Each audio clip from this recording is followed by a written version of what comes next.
Welcome back. The smoke still clearing after a fiery GOP presidential debate last night. The 6 remaining candidates facing off in South Carolina, the next state to go to the polls. And boy, was it brutal. Watch this. For most of his life, his policies have been very, very liberal. For most of his life, he has described himself as very pro-choice and as a supporter of partial birth abortion. You are the single biggest liar. You probably are worse than Jeb Bush. You are the single biggest liar. All right. This guy lied. Let me just tell you, this guy lied about Ben Carson when he took votes away from Ben Carson in Iowa, and he just continues. Marco went on Univision in Spanish and said he would not rescind President Obama's illegal executive amnesty on his first day in office. I have promised to rescind every single illegal executive action, including that one. And on the question, very quickly. Well, first of all, I don't know how he knows what I said on Univision because he doesn't speak Spanish. And second of all, the other point that I would make... Marco, si quieres, díselo ahora mismo, díselo ahora. En español, si quieres. Look, the bottom line is the people of this country and this state want to see everybody rise, and they want to see unity, and I don't want to get into all this fighting tonight because people are frankly sick of the negative campaigning, and I'm going to stay positive about what I want to do. Woo, on that note, let's bring in our panel. Ed Rollins is a former principal White House advisor to President Reagan, also a Fox News political analyst. Judith Miller, Pulitzer Prize-winning reporter, author, and Fox News contributor. Mary Kissel, editorial board member at The Wall Street Journal. Good to see everybody.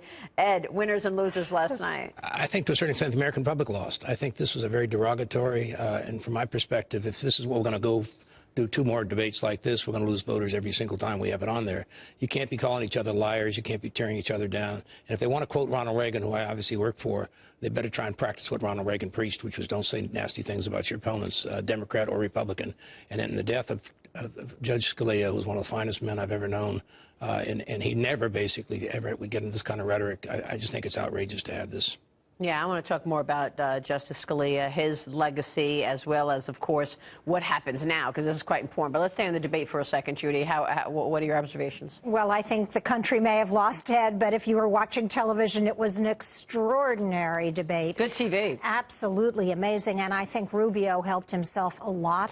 I think he did not repeat a single thing that he had said twice. Learned lesson. And moreover, I think Kasich may have helped himself. I don't know if nice guys do not finish last, but I know that when he said this calling one another liars, this invective, this helps get Hillary Clinton elected. Yeah, we know what happened last time, Romney, Obama. Exactly. So I think that they all did well, but I think Trump was rattled. I think he wasn't used to being booed, and some of his assertions about, for example, we can come back to this WMD, these are Democratic talking points and radical Democratic talking points, and it was just outrageous, and I think people reacted to it. You're right. All that booing, Mary. I wasn't expecting that. It was a fair amount.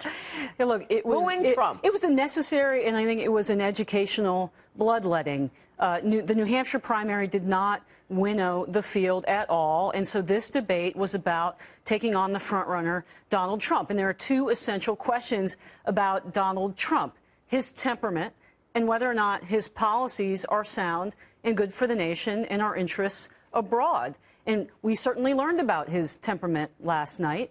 He repeated conspiracy theories that are worthy of MoveOn.org. You're right. And in terms of his policies, we finally started to see these candidates explaining what a Trump presidency would be. You saw Bush again explain eminent domain and what that is and how Trump has abused it. You saw Cruz talking about Trump on social issues, that he supports partial birth abortion.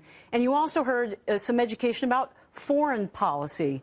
Trump said he likes Putin. Both Bush and Rubio pushed back on that and explained why that's a dangerous idea. So, yeah, it wasn't a fun thing to watch. It wasn't a pretty thing to watch, but I think the American public learned a lot last night. So you think the bloom is coming off the rose a bit for Donald Trump? Sounds when you think temperament and policy, I think we're finally starting to get an insight into both of those issues. Yeah, I will guarantee you Trump did not lose a supporter last night. The people that are for him. Now, the critical thing in politics is addition. He didn't add anybody, and it's going to make it harder and harder for people on the other side to basically come support him in the end if he becomes the nominee. I think the reality is that the Democrats are very vulnerable. they look high-minded compared to this debate. And I think the reality here is we have many substantive things that we can win on. We've got 4 very substantive people left, the 2 governors, the 2 senators. Carson needs to get off the stage. He knows nothing about politics, and no disrespect to him as a man. And Trump, obviously, is a big personality. You can put this on Monday Night Wrestling, and you get the same kind of show and the same kind of ratings. We got to jump, but I want to talk about who drops out next.